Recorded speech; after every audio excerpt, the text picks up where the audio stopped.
23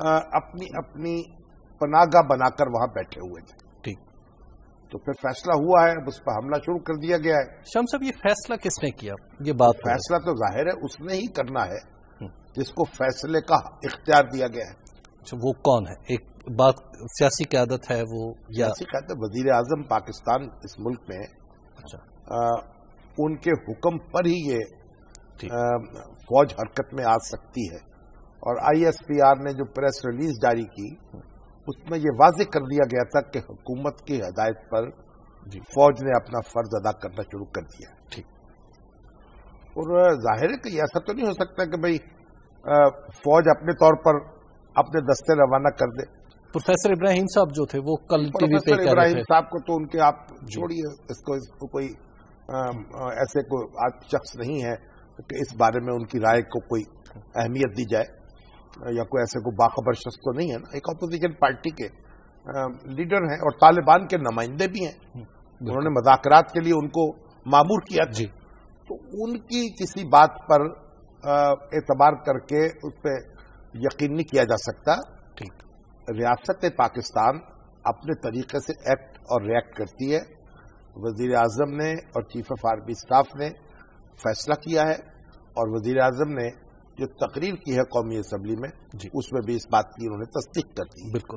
اور اس وقت بحیثیت مجموعی اس فیصلے کی تائید کی گئی ہے. جی. اگرچہ کہ خواہش اور کوشش یہ ہے بہت سے دوستوں کی کہ یہ آپریشن جلد سے جلد ختم ہو جائے, اور ایسے حضرات اور ایسے شدت پسند جو اپنے رویے کو تبدیل کرنا چاہے ان کے لیے راستہ کھلا رکھا جائے. اور یہ کہہ بھی دیا گیا ہے کہ جو سرنڈر ایریاز ہیں وہ بنا دیے گئے ہیں. ہاں بالکل. تو یہ توقع کرنی چاہیے اور کوشش کرنی چاہیے کہ جو ہمارے ہتھیار اٹھانے والے عناصر ہیں وہ اب بھی غور کر لے ساری صورتحال پر, اور اپنے آپ کو الگ کر لے ان لوگوں سے جو ہتھیار اٹھائے ہوئے ہیں. شمس صاحب ایک بریک لے لیتے ہیں, بریک کے بعد گفتگو یہیں سے آگے بڑھاتے ہیں. آپ دیکھتے رہیے نقطہ نظر.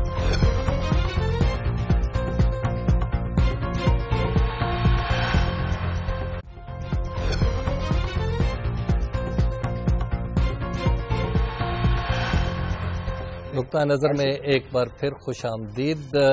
بات کر رہے تھے ہم آپریشن کے حوالے سے کہ اس وقت جو جاری ہے, اور شامی صاحب آپ بتا رہے تھے کہ اس کے اوپر جو ری ایکشن آیا ہے وہ کیسا رہا؟ دیکھیے, تمام سیاسی جماعتوں نے تائید کی ہے اس آپریشن کی, اور کچھ ایک آدھ جماعت اسلامی کی طرف سے بعض تحفظات کا اظہار کیا گیا ہے, لیکن ان کی بہت شدت سے مخالفت کی گئی. تحریک انصاف کی طرف سے بھی جو آخری اطلاع ہے انہوں نے جو بہاولپور کا جلسہ تھا وہ منسوخ کر دیا. اور اب دیکھیے ضرورت اس بات کی ہے کہ ایک نیا موڑ مڑ گئی ہے ہماری قومی زندگی. تو ہمارے تمام سیاسی رہنما جو ہے وہ ایک صورتحال کی نزاکت کا احساس کریں. ٹھیک. اور جو اپوزیشن کی پالیٹکس ہے اس کو فوری طور پر خیر بات کہہ دے کچھ عرصے کے لیے. اچھا. یہ جو جلسے جلوس دھرنے جو ہیں, اب جیسے شیخ رشید صاحب وہ ٹرین مارچ کرنا چاہ رہے تھے, اب مناسب ہوگا کہ وہ ٹرین مارچ جو ہے اسے بھی معطل کر دیا جائے یا ملتوی کر دیا جائے. ٹھیک. اور اسی طرح طاہر القادری صاحب جو ہے انہوں نے 23 جون کو جو پروگرام بالکل اپنا جاری کیا ہے اس پر بھی نظر ثانی کر لیں. اگرچہ کہ انہوں نے کہا کہ میں تو اسی طرح سے آؤں گا, لیکن تلخی کم ہونی چاہیے. آئیں بھی, سرزمین پہ قدم بھی رکھیں, لیکن عزائم جو ہیں ان میں تبدیلی واقع ہو جائے. صاحب وہ تو یہاں تک کہہ رہے تھے کہ جو مذاکرات والا معاملہ ہے یہ بھی کسی سازش کی نشاندہی کر رہے تھے. اس حوالے سے بھی آج میں نے تو پرانی باتیں ہیں نا. مذاکرات وہ ہیں جو پرانے مذاکرات ہیں, ان کی بات کر رہے ہیں نا. جی, یہ جو مذاکرات ہوئے تھے پچھلے جی اس پر ان کو بھروسہ نہیں ہے. ان کا خیال تھا کہ اس کے نتیجے میں طالبان کو فائدہ پہنچا ہے. میں آپ کو سنا دوں چھوٹا سا ایک ٹکڑا. جی. پاک فوج ایک عظیم جہاد میں داخل ہو چکی ہے. پہلے بھی 8-10 ماہ تک نام نہاد مذاق خیز مذاکرات کے نام پر بڑا نقصان پہنچ چکا ہے. ایک بریدنگ سپیس، بریدنگ ٹائم دیا گیا ہے جان بوجھ کر، تاکہ دہشت گرد ری گروپ ہو جائیں، اپنے آپ کو ری آرگنائز کر لیں اور اپنے لاجسٹکس کو ارینج کر لیں اچھی طرح، تاکہ فریش حملے تیار کیے جا سکیں. جی آپ نے سنا شاہد صاحب، ری گروپ کر لیں خود کو پھر حملے کریں. دیکھیں نا، یہ تو ان کا تجزیہ ہے کہ جو مذاکرات شروع ہوئے ہیں اس کے نتیجے میں جی ان کو فائدہ پہنچا ہے اور ریاست کو نقصان پہنچی. اور یہ تو خواجہ آصف صاحب نے بھی ایک انٹرویو دیا ہے، اس میں انہوں نے کہا کہ ان کے خیال میں مذاکرات جو شروع ہوئے ہیں اس سے ریاست میں کمزوری واقع ہوئی ہے. تو اب جبکہ ایک آپریشن شروع ہو چکا ہے تو طاہر القادری صاحب کو بھی اور دوسرے لوگوں کو بھی اپنی اس طرح کی آراء پر اصرار نہیں کرنا چاہیے. اب ہمیں آگے کی طرف بڑھنا ہے، اور آگے کی طرف بڑھنے کے لیے ضروری ہے کہ ہم اپنا لہجہ اور اپنے الفاظ بدلیں. یہ جو کہنا کہ بھائی طالبان، دیکھیے یہ جو کشمکش ہے یہ تو برسوں سے جاری ہے، بالکل کل کی بات تو ہے نہیں. جو 10 سال میں وہ ری گروپ نہیں کر سکے یا کر چکے، اور 10 سال میں جو وسائل اکٹھے کر سکے اس میں کیا ہے 2-4 مہینے میں اس میں کیا وفا ہونا تھا اور کیا کمی ہونی تھی. تو یہ مبالغہ ہے، لیکن بہرحال ہر شخص کو اپنی رائے رکھنے کا حق حاصل ہے. حضرت طاہر القادری صاحب بھی اپنی رائے رکھ سکتے ہیں، ان کو مجاز ہے اس کے، مگر ان سے گزارش یہ ہوگی کہ اب ذرا بدلے ہوئے حالات میں اپنے لہجے میں ذرا غور کریں، نظرثانی کریں. شام صاحب، ایک بات کہی جا رہی ہے کہ اس آپریشن نے گورنمنٹ کو ایک تھوڑا سا ریلیف بھی دے دیا ہے فرام پولیٹیکل پریشر. نہیں، اب دیکھیں ریلیف دے دیا ہے، بالکل ملنا چاہیے ریلیف.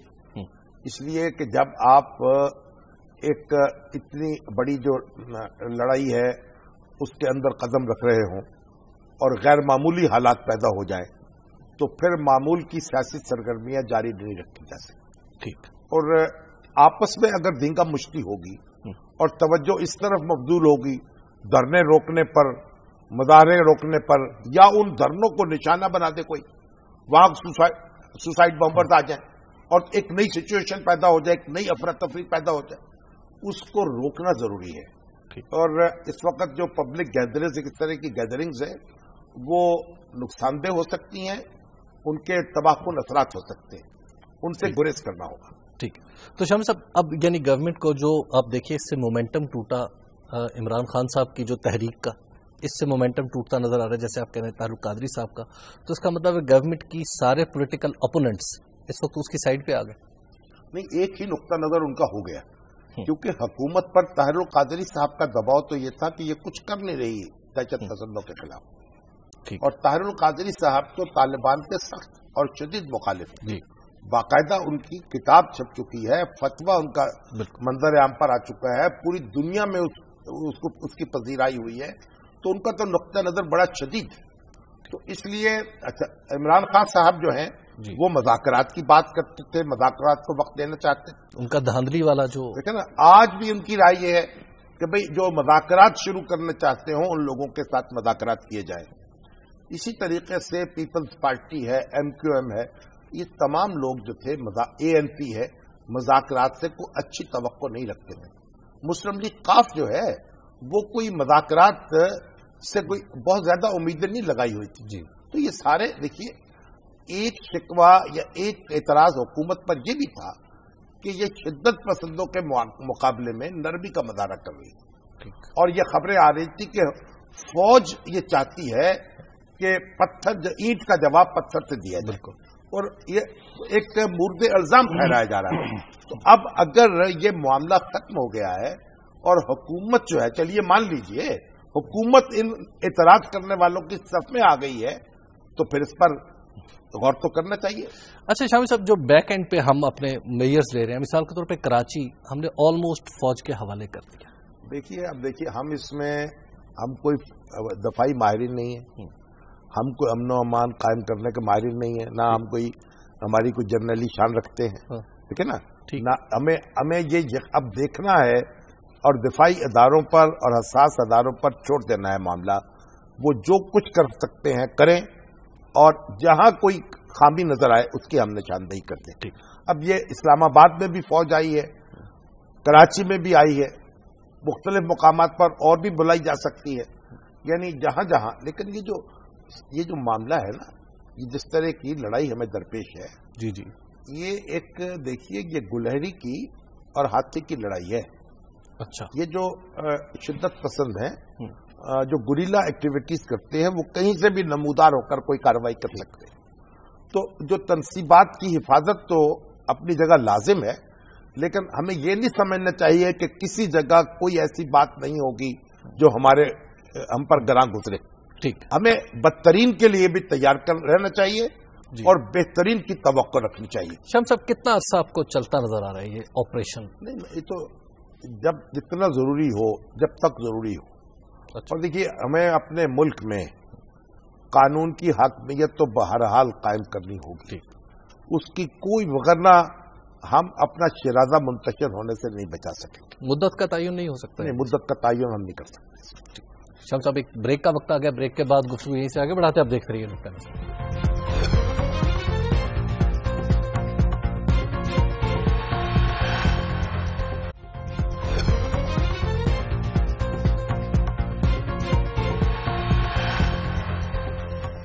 ڈاکٹر اعظم میں ایک بار پھر خوش آمدید. بات ہو رہی ہے آپریشن ضرب عضب کی.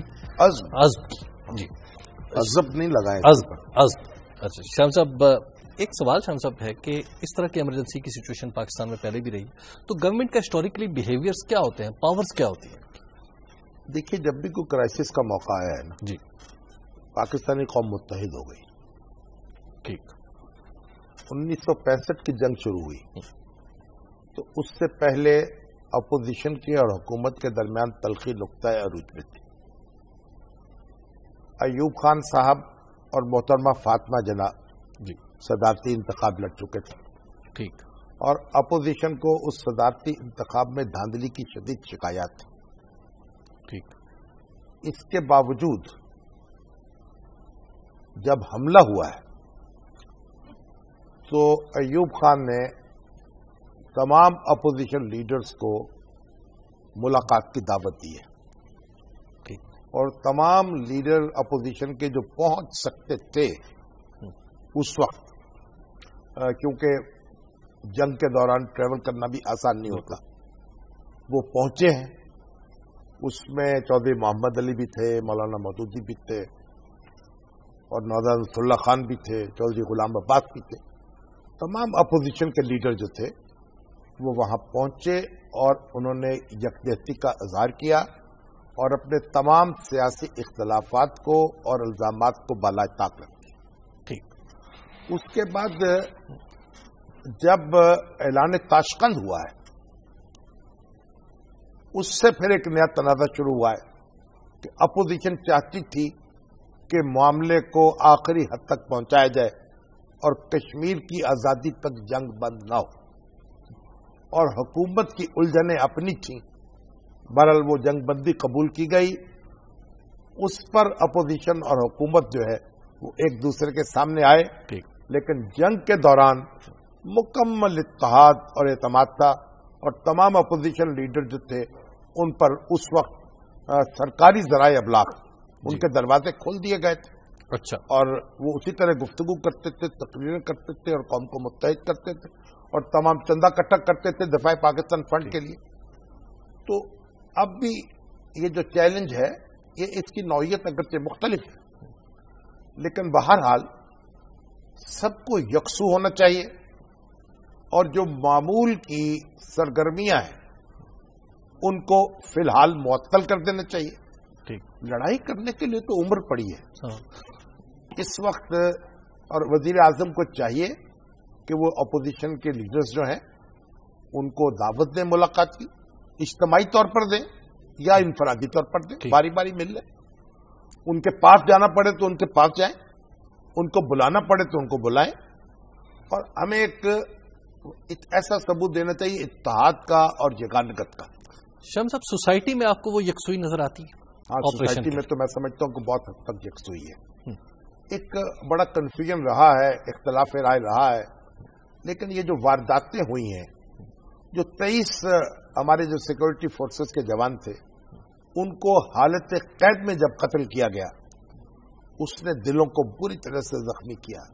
اور ابھی بھی جب آپ دیکھتے ہیں کہ فوجی جوانوں پر حملے ہوتے ہیں, ہمارے 2 دیکھیے ابھی کرنل جو ہیں وہ مارے گئے, اور ابھی جنا ٹرمینل پہ حملہ ہوا ہے, اور اس کے نتیجے میں ایک جو رد عمل ہے وہ میں تو جہاں جاتا ہوں اس رد عمل کو دیکھتا ہوں. تو جو لوگ شدت پسند ہیں ان کو بھی اثر نو جائزہ لینا چاہیے. دیکھیے قوم سے کٹ کر کوئی کامیابی حاصل نہیں کی جا سکتی.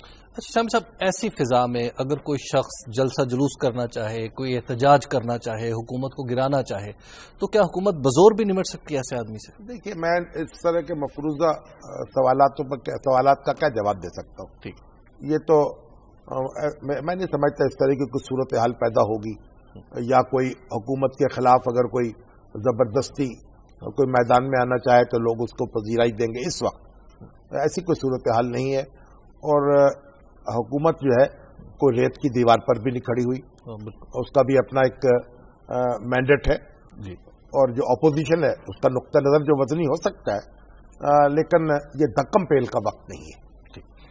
شامی صاحب, اگلا موضوع ہے, اور اگلا موضوع ہے جنرل پرویز مشرف صاحب کا, کہ ان کے خلاف اپیل لے کے حکومت سپریم کورٹ میں چلی گئی. ہاں اچھی بات ہے, حکومت کو اس بات کا حق تھا. دیکھیے جو گزشتہ کئی دنوں سے جو خبریں آ رہی تھیں ان میں 3 ایشوز ہیں جن پہ فوج میں اور حکومت میں فاصلہ پیدا ہوا. ایک تو پرویز مشرف صاحب کا معاملہ تھا, دوسرا جیو کا معاملہ تھا, تیسرا یہ طالبان کے حوالے سے آپریشن کا معاملہ تھا. تو ہم نے دیکھا کہ آپریشن آغاز ہو گیا, اس کا مطلب ہے اس پر کوئی اختلاف نہیں رہا. جیو 15 روز کے لیے بند ہو گیا, اور جو وزیر دفاع ہیں خواجہ آصف صاحب, انہوں نے اعلان جیو کے معاملے میں ایک بڑا درست موقف اختیار کر لیا. تو یہ فاصلہ بھی یہ نہیں کہہ سکتے کہ مکمل طور پر ختم ہو گیا ہے, لیکن کم ہو گیا. ٹھیک, اور اب ایک تیسرا معاملہ ہے پرویز مشرف صاحب کا. ہماری اگرچہ کہ اپنی رائے تو مختلف رہی ہے, اور اس پروگرام میں بھی بار بار اظہار کر چکے ہیں اس بات کا کہ قانون کے سامنے سب کو برابر ہونا چاہیے, اور پرویز مشرف صاحب جو ہیں ان کو قانون کا سامنا کرنا چاہیے. لیکن جو اگر آپ واقعاتی طور پر دیکھیں تو ہماری فوج کے اندر ایسے عناصر بہت موجود ہیں جن کو یہ بات پسند نہیں ہے, اور جب ان کو انتہائی غداری کی بات کی جاتی ہے تو وہ اس پر بہت خفا ہوتے ہیں, ان کو غصہ آتا ہے. اب ایسے عالم میں جبکہ افواج پاکستان جو ہیں وہ ایک آپریشن میں شریک ہوں, ہزاروں نوجوان ہمارے جو ہیں وہ تنصیبات کی حفاظت میں ہوں, لڑائی لڑ رہے ہوں, یہ کوئی اچھا میسج نہیں ہوگا کہ اگر اسی وقت کسی سابق آرمی چیف پر کوئی مقدمہ چلایا جا رہا. ٹھیک, تو اس معاملے میں بھی سندھ ہائی کورٹ نے ایک راستہ دیا تھا حکومت کو, مگر حکومت نے سپریم کورٹ میں اپیل کر کے اس راستے سے استفادہ کرنے سے انکار کر دیا. اگرچہ کہ کئی مبصرین جو حکومت کے خیر خواہ بھی ہیں یہ اپیل کرتے رہے ہیں کہ اس پہ مٹی ڈال دیں. ٹھیک ہے, مٹی پاؤ. بہرحال حکومت اپیل میں گئی ہے, اب دیکھیے سپریم کورٹ سے کیا فیصلہ آتا ہے. جی, جو بھی فیصلہ آئے, اگر پرویز مشرف صاحب کے لیے دروازہ نہیں کھولنا باہر جانے کا, تو بھی یہ مقدمہ جو ہے اس وقت چلانے کا کوئی محل نہیں ہے. ٹھیک, یعنی آپ کہہ رہے ہیں کہ یہ کارروائی ختم کر دی جائے. اگر مقدمے کو پھر ملتوی رکھنا چاہیے, یہ کوئی اچھی بات نہیں ہوگی. دیکھیے قوموں کو بڑے فیصلے کرنے پڑتے ہیں, اور ہر معاملے کو آپ قانون کی نقطہ نظر سے نہیں دیکھ سکتے. اور پالیسیز کئی ایسی ہوتی ہیں جو قانون کی ترازو پہ تو پوری نہیں اتر سکتی. آپ دیکھیں مثلا یہ ابھی حکومت نے رائے دی تھی جو بلیک منی والوں کو, جی جی, کہ بھئی آپ ڈکلیئر کر دیں, یہ ایک زمانے میں تو 2%, اور اگر آپ ایک انویسٹمنٹ کر دیں تو آپ سے پوچھا نہیں جائے گا آپ کا سورس کیا ہے. جی بالکل. اب قانون تو اس کی اجازت نہیں دیتا, اور اعتراض بھی ہو سکتا ہے جناب میں نے اور آپ نے تو جناب ٹیکس دیا ہے, کہ ٹیکس کے بغیر جو ہے یہ ٹیکس چور جو ہے ان کو کیوں فیسلٹی دی جا رہی ہے. لیکن ایک وسیع تر مصلحت کے لیے یہ اقدام کیا گیا تو کسی نے اس پہ اعتراض بھی نہیں. لیکن اس کے لیے جو حکمت اور وسعت قلبی چاہیے وہ آپ کو نظر آ رہی ہے اسلام آباد میں؟ وہ ہونی چاہیے نا. اچھا، وہ ہونی چاہیے. ایک وسیع تر تناظر میں چیزوں کو دیکھنا چاہیے. اور ابھی میں نے کم سے کم بات یہ ہے کہ اس مقدمے کو فی الحال مرض التوا میں رکھ دیا جائے. کم سے کم بات یہ ہے. ایک بریک کا وقت آ گیا. بریک کے بعد آتے ہیں دوبارہ آپ کی خدمت اور پھر آپ کے سوالات بھی پروگرام میں شامل کرنے کی کوشش کریں گے. آپ دیکھتے رہیے رخ نظر.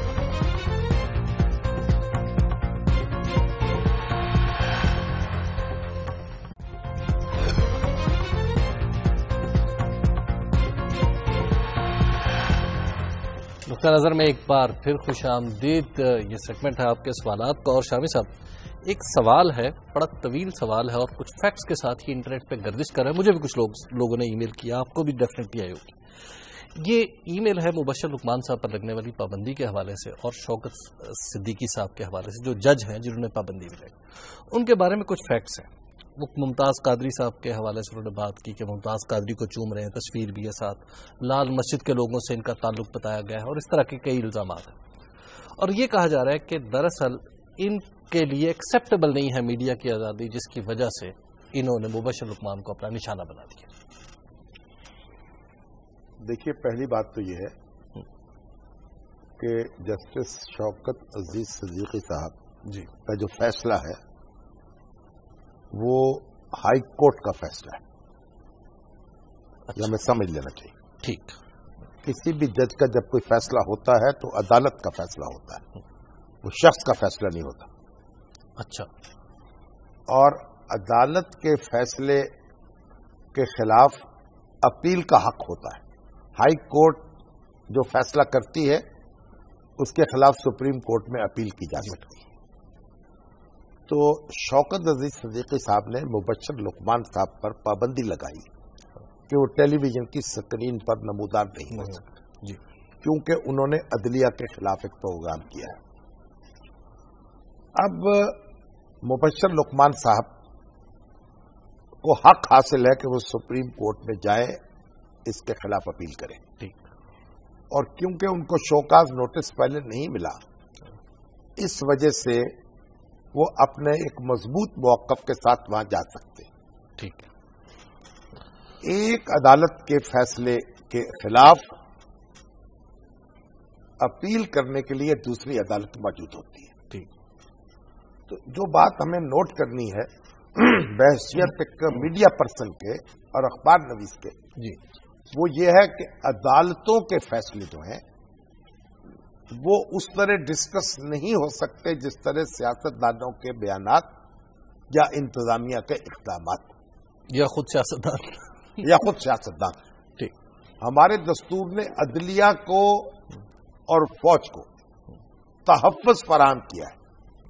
ہمارے جو آرٹیکل 19 ہے جو آزادی اظہار کو واضح کرتا ہے, اس کے پیرامیٹرز کو, اس میں پابندی لگائی گئی ہے. آپ لوگوں کو تشدد پر نہیں اکسا سکتے, آپ آرم فورسز کی حتیٰ کہ آپ ان کی تحقیر نہیں کر سکتے, آپ توہین عدالت کا ارتکاب نہیں کر سکتے. اور یہ کوئی, میں دیکھ رہا تھا ایک پروگرام میں ہمارے لطیف کھوسر صاحب کہہ رہے تھے کہ یہ جنرل ضیاء الحق کے دور میں ایشو, ایسی بات نہیں ہے. یہ 1962 کے دستور میں بھی یہ پابندی موجود تھی, 1956 کے دستور میں بھی یہ پابندی موجود تھی. یعنی فوج اور عدلیہ کو آپ کچھ نہیں کر سکتے. فوج اور عدلیہ کو آپ اس طرح تنقید کا نشانہ نہیں بنا سکتے, توہین عدالت نہیں کر سکتے آپ. ٹھیک, عدلیہ کے فیصلے پر تنقید ہو سکتی ہے, فیئر کومنٹس جسے کہتے ہیں, فیئر کومنٹس, احتیاط کے ساتھ, دلیل کے ساتھ, مؤدبانہ اپنی بات کہی جا سکتی ہے. تو ہمارے میڈیا کے جتنے بھی لوگ ہیں دوست ہمارے, ان کو یہ بات نوٹ کرنی چاہیے کہ عدلیہ اور فوج کا ایک خصوصی استحقاق ہے اور ان کو وہ اپنے نشانے پر نہیں رکھ سکتے, اور اس کا نام آزادی صحافت یا آزادی اظہار نہیں ہے. ٹھیک, یہ ایک بات. جی, دوسری بات یہ ہے کہ جب کسی عدالت کے فیصلے کے خلاف